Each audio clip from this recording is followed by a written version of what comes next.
For this first edition of Rip-Off Medications, I'm going to begin with Dymista in honor of allergy season. Dymista is a mixture of two older drugs that are no longer on patent, fluticasone and azilistine. You can see what the retail price is there. If you want to get a bottle of each one of these things individually, they retail at $11 and $48 respectively.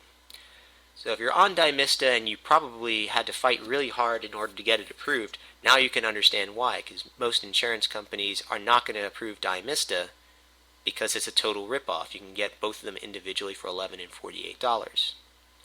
And not only that, most of these are going to be on the insurance company formulary anyways, so your copay will be less than $11 and $48. In fact, if you were to manage to get this approved through the non-formulary medication process, you're probably going to end up paying at least a third of the cost, and you're going to be ending up paying basically what these would be cash price without any insurance. So what a company like this does, where these ideas come from, is that this company goes around taking other people's inventions and then mixing them together and then patenting that.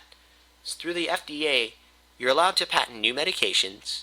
You're allowed to patent a new dosage form, which means if, let's say, you have a tablet, if you come up with a new way of taking the medication, like an inhaler or an injection, you can patent that. And you can also patent new mixtures. Since this is a new mixture, you can patent that.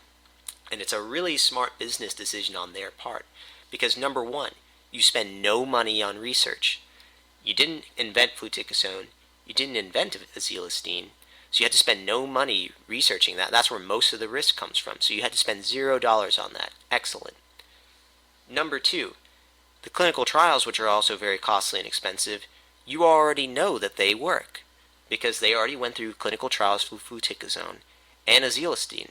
Not only that, but there already have been patients who have been taking both of these before they decide to patent this. So you take no risk and then you charge a premium price. So you're charging just as much as someone who actually invented the drug is making, but you didn't take any of the risk. So it's a really, really smart business move. And most people would think, well, how could they possibly get away with that? Well, number one, most people simply are not aware. If this is the first time you've seen this, or the first time you've looked this up, you probably did not know that. And it's just like the way in any other field, in computer repairs or some kind of machinery, people will take advantage of the fact that they know that you don't know anything about that field. So that's why they do it, because it's very easy to do. This is a very high-selling drug. And I'll even show you later the strengths. It's exactly the same. But anyways, and also the second reason, as I explained earlier, it's legal. But you know what's also legal? I can tell you about it.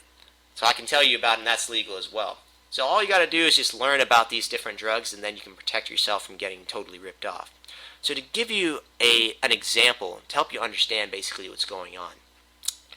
Most people are familiar with going to McDonald's or Burger King or some of these places. Now all those places have combo meals. So if I go to McDonald's, I can order a Big Mac and fries on their own. But what do they have? They have combo meals where you get the Big Mac and fries, the same thing you would have ordered individually together. But normally what they do is they charge less expensive for that, so that might be $4. But in this case, what they're doing, since most people don't know any better, and it's not their fault, it's just they're just taking advantage of the fact that most people aren't aware and are not going to do the research anyways. Instead of charging less money, they charge more. It'd be like instead of that $4 combo meal, they charge you $20 instead. But people pay it because they don't know any better. So that's the whole strategy behind this type of business. You take other people's inventions with very little risk to yourself, charge a huge price, and then just market it. And that's basically how it goes. And let me just show you online real quick some of the strengths just to further drive home the point.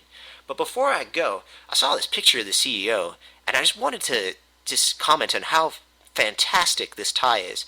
I really wanted just to give it a 10 out of 10. Because I've never seen a tie that's that fantastic. Just goes so well with his face and his hair.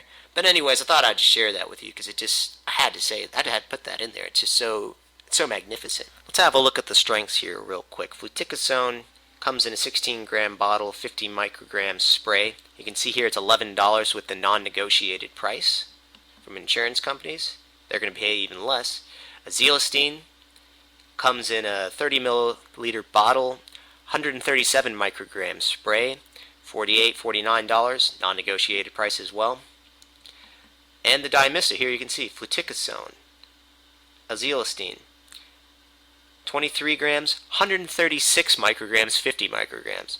So the exact same amount of fluticasone, 50 micrograms, and 1 microgram, right? What a joke off of the azelastine. So you can see how exactly the same, at the extent of what a huge ripoff it is for you as a consumer. But in some respects, it's very useful to know about drugs like these, just to be aware. Because a lot of people always have concerns about, am I seeing a doctor that's legitimate? Is my prescriber, are they any good? Or are they just trying to basically just farm me for prescriptions? Well, if they offer you something like this, it means one of two things.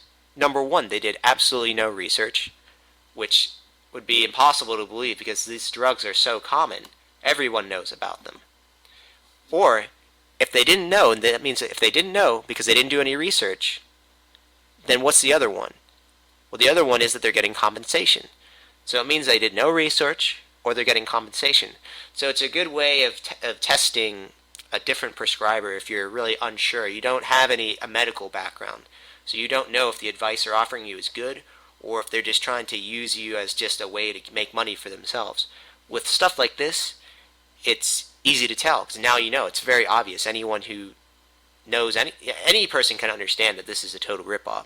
So it's very good for those kind of people who don't really have much medical training or knowledge in biology or anything like that. So I hope this was very helpful for you. If you have any questions, let me know. Otherwise, stay healthy, stay safe, and I'll see you next time. Good luck.